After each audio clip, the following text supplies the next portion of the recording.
Stop the war on women's bodies. Stop the war on women's bodies. Stop the war on women's bodies. Stop the war.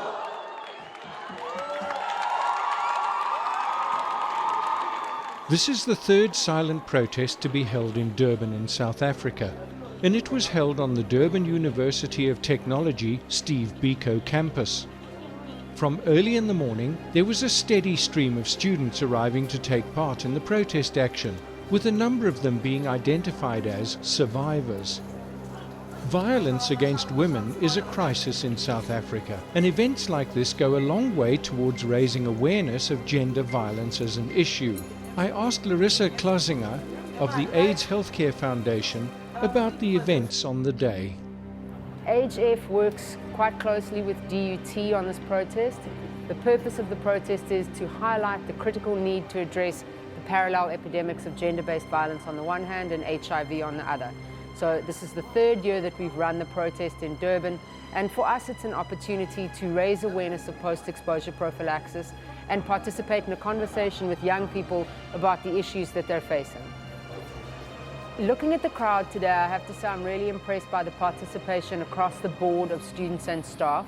I was quite sad to note that there was no one from senior management, and I do have some questions about why after they were invited, they didn't even bother to reply to the invitation. So I'm a bit sad that this issue isn't taken seriously at the highest levels of the university, because that's where the change happens. Those are the people that make decisions about making resources available to combat gender-based violence. So I'm a bit worried about that, and it's something that hopefully we can work with them on as partners. I think in general though, the participation of students was fantastic. There is a high turnout of both men and women, which is great, and we can only hope to build on this in years to come.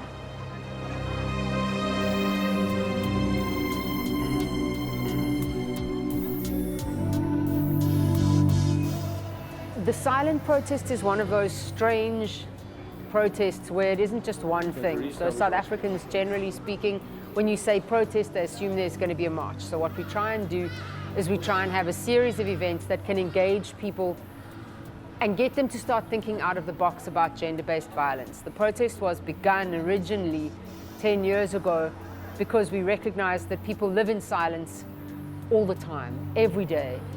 They are faced by the reality of being in a relationship where they are perhaps being raped by their husband, living in a household as a child where you're being raped by your parents. You can't report, you're afraid to report, so you're silent. But you move around the world, you don't disclose, and you're forced to function with that silence as a core part of who you are. So the protest is supposed to make that silence visible to the public and try and get people to be less complacent about gender-based violence.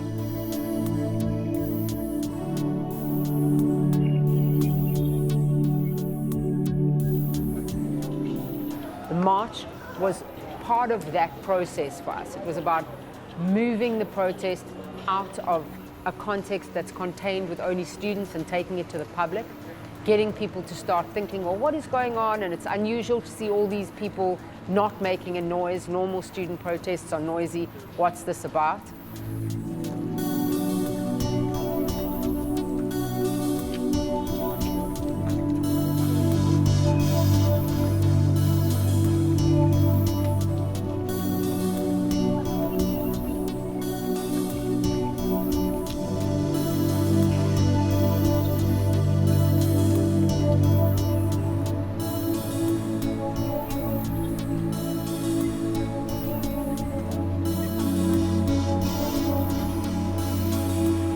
I think the march plays a critical role in allowing people to have a focus for activism, and what we're going to do as we move through the day is we're going to then move to a die-in, which is a living memorial to the dead, people who've lost their lives to gender-based violence, and that will happen outside the library quad, and then we'll go from that to a debrief session where we'll invite people to engage, to talk about gender-based violence, perhaps share their own experiences, and there's counselling available.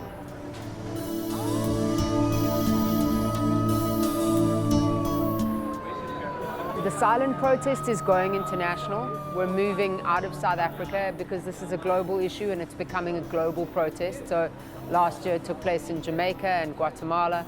And this year we're hoping that the protest will grow and it will move up into other parts of Africa. Uganda, Nigeria, Kenya have shown interest. Looks like Lesotho might have a silent protest as part of the 16 days of activism to end violence against women. So the protest is growing and it's gaining traction. But what I really want, if you really ask me what I want, is I want men to stop raping women.